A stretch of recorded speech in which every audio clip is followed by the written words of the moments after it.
Hi there. Thank you for joining this session. In this session, we are going to focus on exporting and importing DynamoDB data using AWS Data Pipeline. So there will be two hands-on lab where I will show how to export data from DynamoDB table to S3 storage, or suppose you have JSON or CSV file in your S3 storage, you want to store that data into DynamoDB tables. Basically, this type of techniques is required when you are working with data lake. So let's proceed. Our first thing is AWS Data Pipeline. Why do you need basically data pipeline? It is for hassle-free, quick, large amount of data transfer between a source to target by AWS Data Pipeline, where we do not need to write any code, just plug in the component, I mean the DynamoDB table and the S3 bucket, and our job will be done.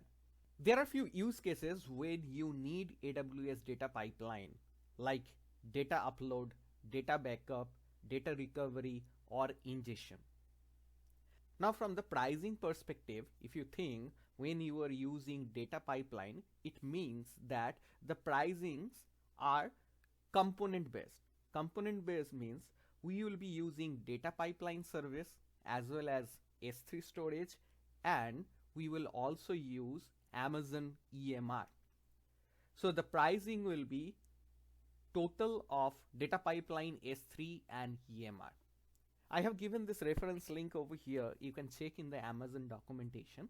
But our main focus in this session is how to get data from DynamoDB table and load in S3 storage. So let's proceed. Our first thing will be exporting data from DynamoDB to Amazon S3. As in this diagram, you see that we will create this data pipeline. That is the first stage. And secondly, what it will do, that it will read the data from DynamoDB table and will store in S3 bucket. Before going to the lab section, let me tell you few things very quickly.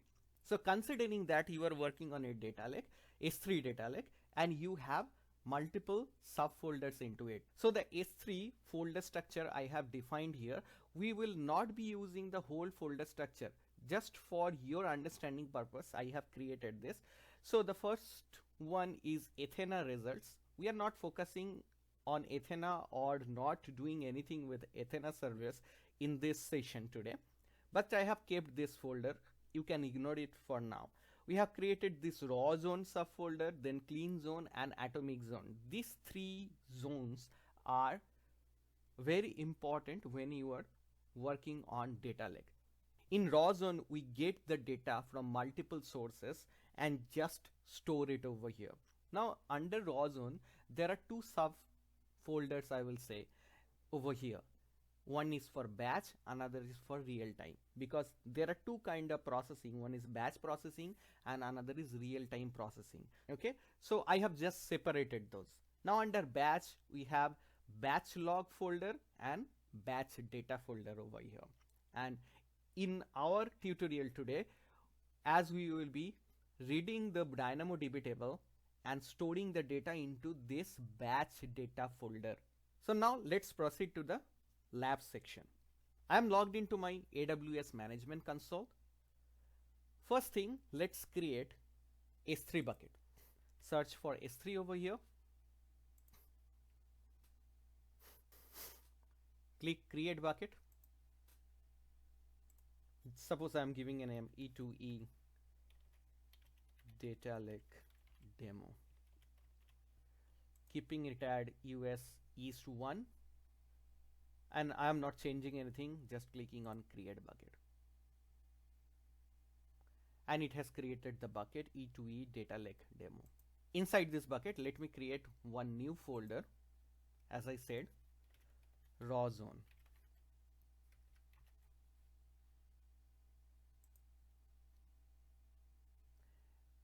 Inside raw zone, I am creating batch.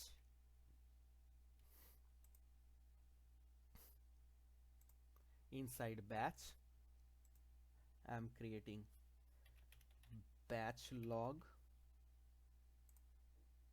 and at the same level I'm also creating batch data. Now it depends on you that how you want to structure it. The way I structured it, it is my bucket name is E2E data lake demo. Inside my bucket I have one folder called raw zone. Inside raw zone I have batch.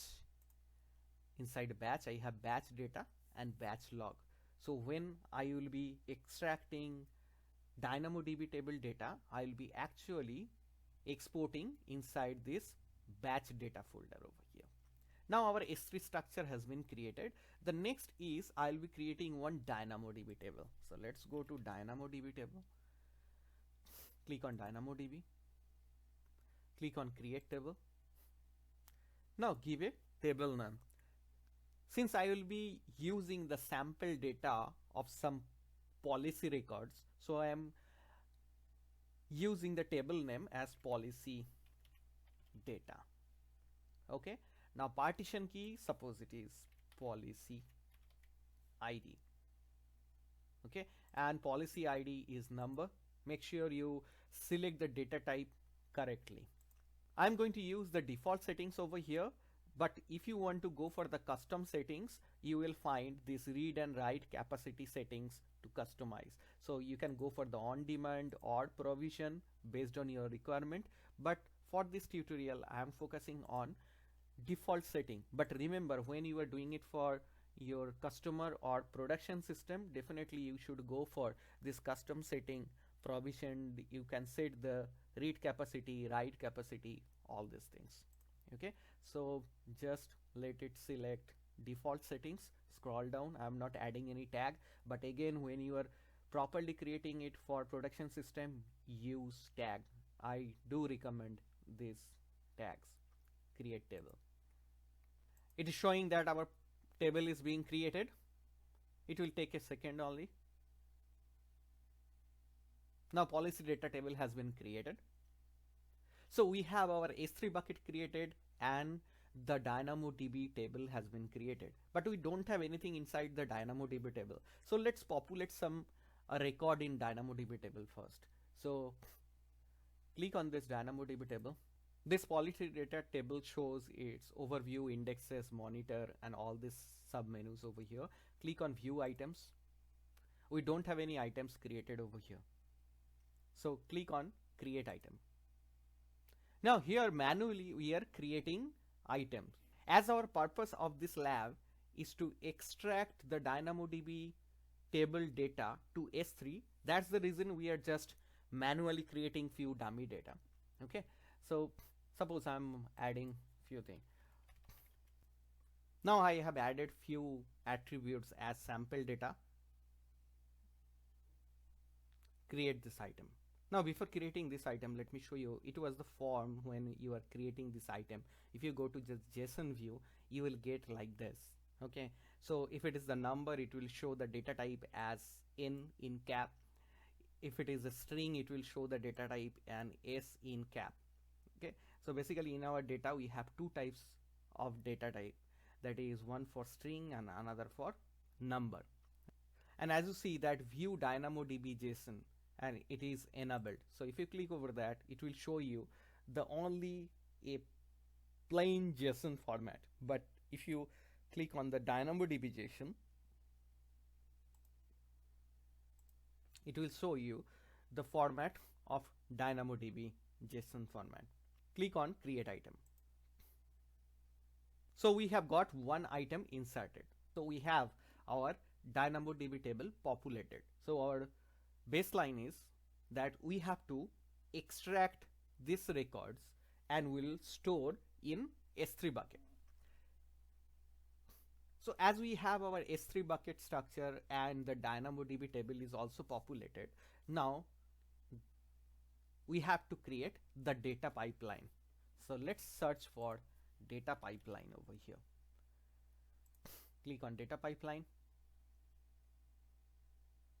Click on get started now and make sure you are into the proper region. Proper region means the data pipeline is not available in all regions. So the region you have selected for your DynamoDB table, make sure you note that region. We have created the DynamoDB table in US East 1, and we are also creating this data pipeline in US East 1. So I'm just giving a name for this data pipeline over here, as we are copying the DynamoDB data to S3. So suppose DynamoDB to S3. I'm just copying this description. Now you have three options. Build using a template. AWS Data Pipeline has the templates already available for multiple business cases. In this case, as you see, the DynamoDB templates, where you have this export DynamoDB table to S3, import DynamoDB backup data from S3. So we do not need to write any script to extract data from DynamoDB to S3 or data back from S3 to DynamoDB table. Okay, it is the biggest advantage. We have this template already there.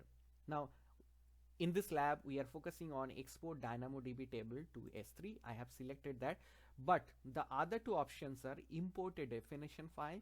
So if you want to write your script, you can use this load from S3 or load from your local system.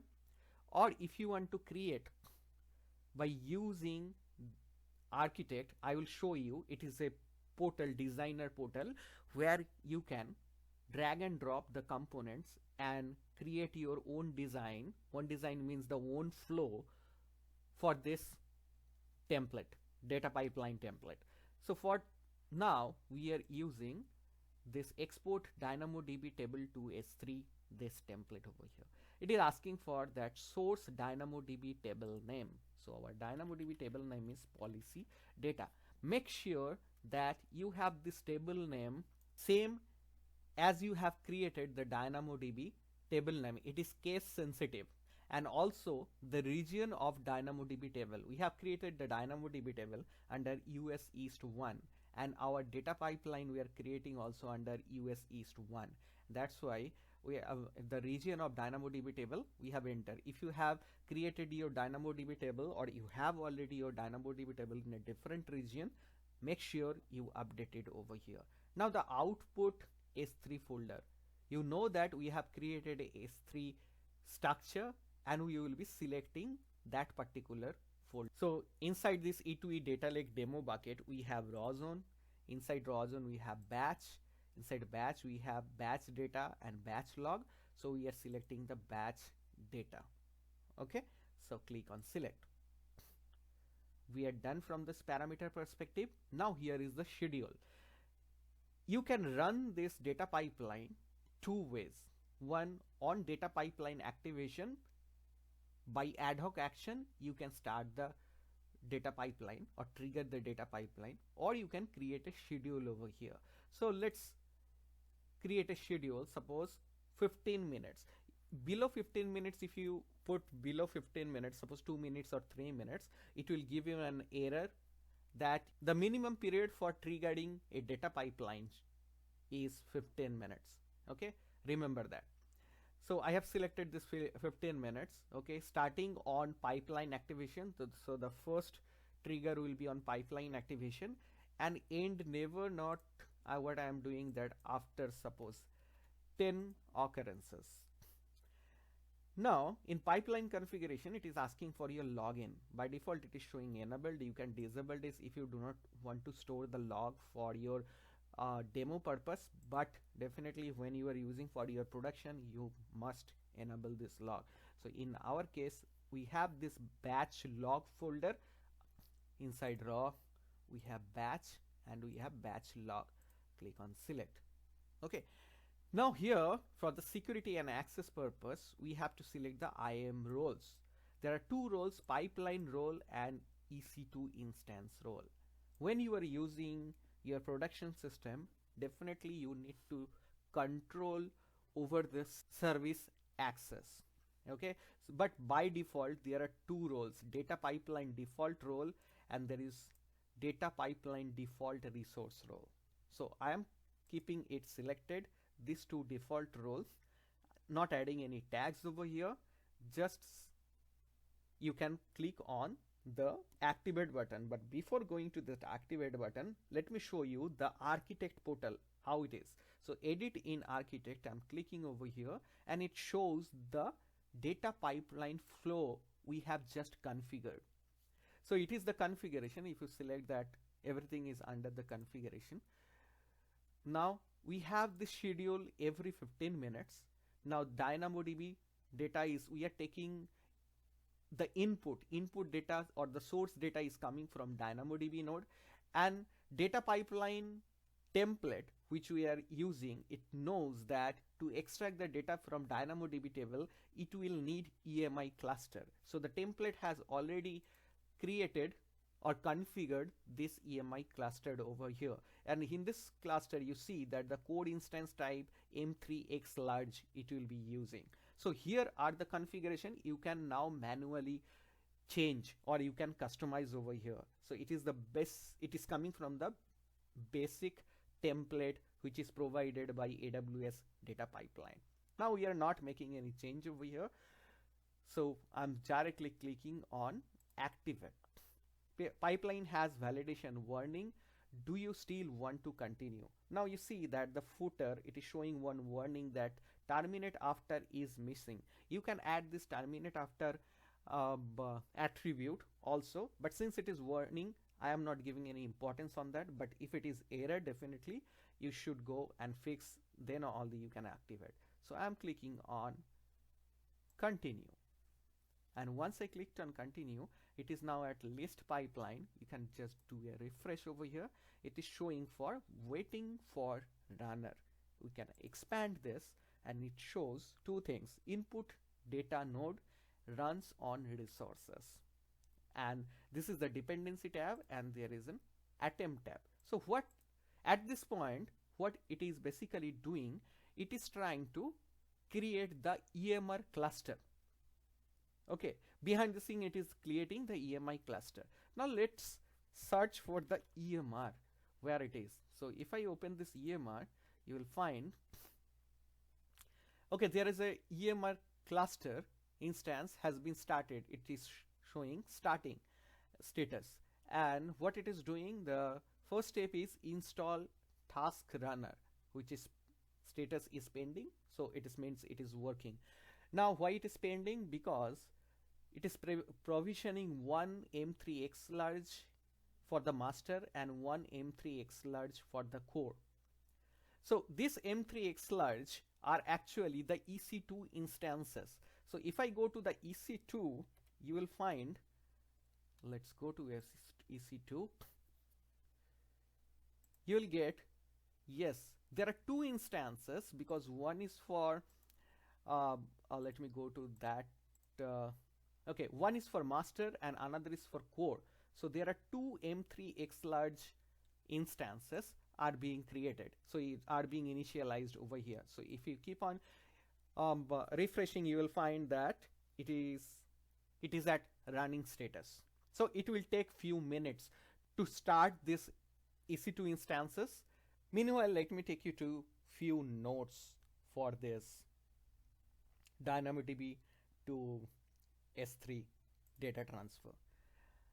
So the DynamoDB table, as I said, the table name is case sensitive. So when you will be putting the DynamoDB table name in your data pipeline template, make sure you have all the capital letter or small letters are proper. Now once the data pipeline is active, the EMR instances take time. So if you are not going to EMR cluster and checking the how is the status, don't feel that data pipeline is not doing anything, because it will take several minutes. Maybe sometime it is 5 minutes, 7 minutes, 10 minutes, and it depends on how much data you have in your DynamoDB table. Do not forget to delete the pipeline and ensure EMI cluster is also terminated after you complete the testing or the demo, because EMR cluster, those are launching actually two M3X large. It will cost you a lot if it continuously runs for a long time. So once you complete your demo for the testing purpose, you make sure that you have deleted your pipeline and ensure that the EMR clusters are also terminated. Let's go back, refreshing the EC2 instances, and it is showing that two EC2 instances. Now let me go to this EMR and just refreshing over here. There are two instances of EMR over here. One is showing pending over like this. Over here, in this case, it is running. Okay, going to the data pipeline. Let me refresh this data pipeline. It is showing waiting for runner.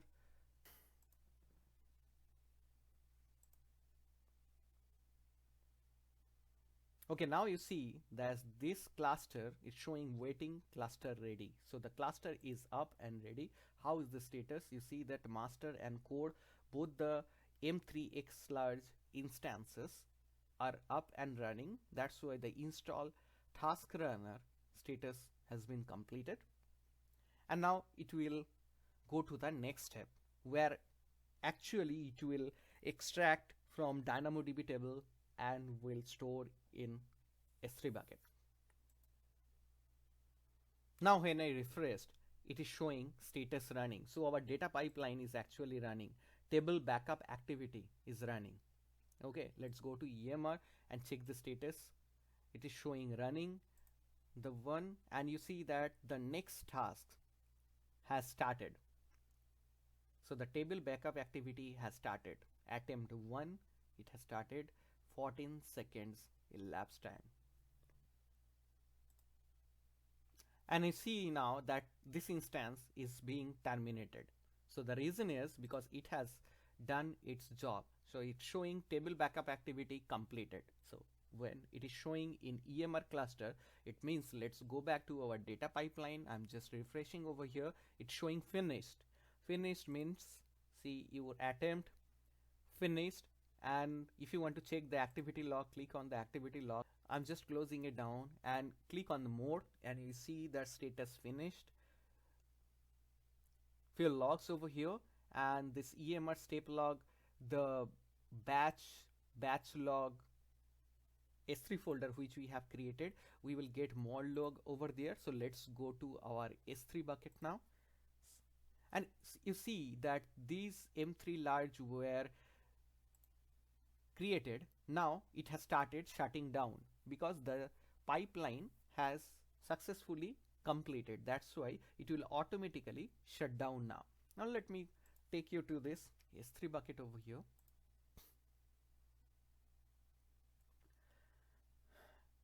E2E data lake demo, raw zone, batch.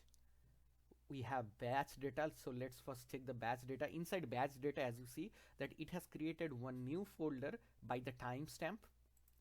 Going inside, we have 3 files over here. One is success, another, this one is the data file, and this one is the manifest.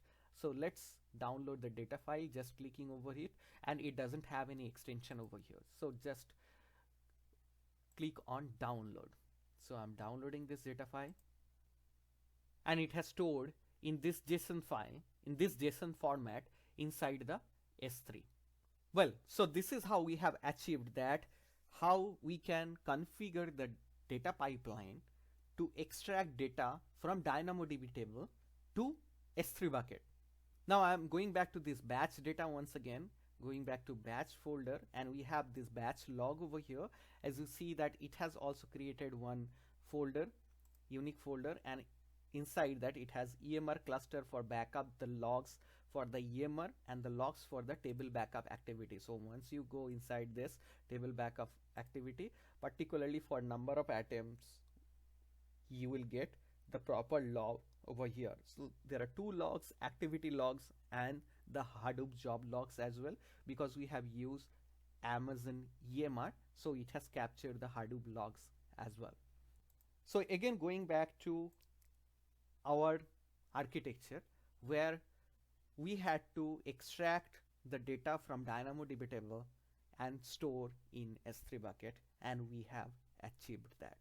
In our next session, I will show how to pull the data from S3 bucket and populate DynamoDB tables. Thank you for your time. See you in our next session.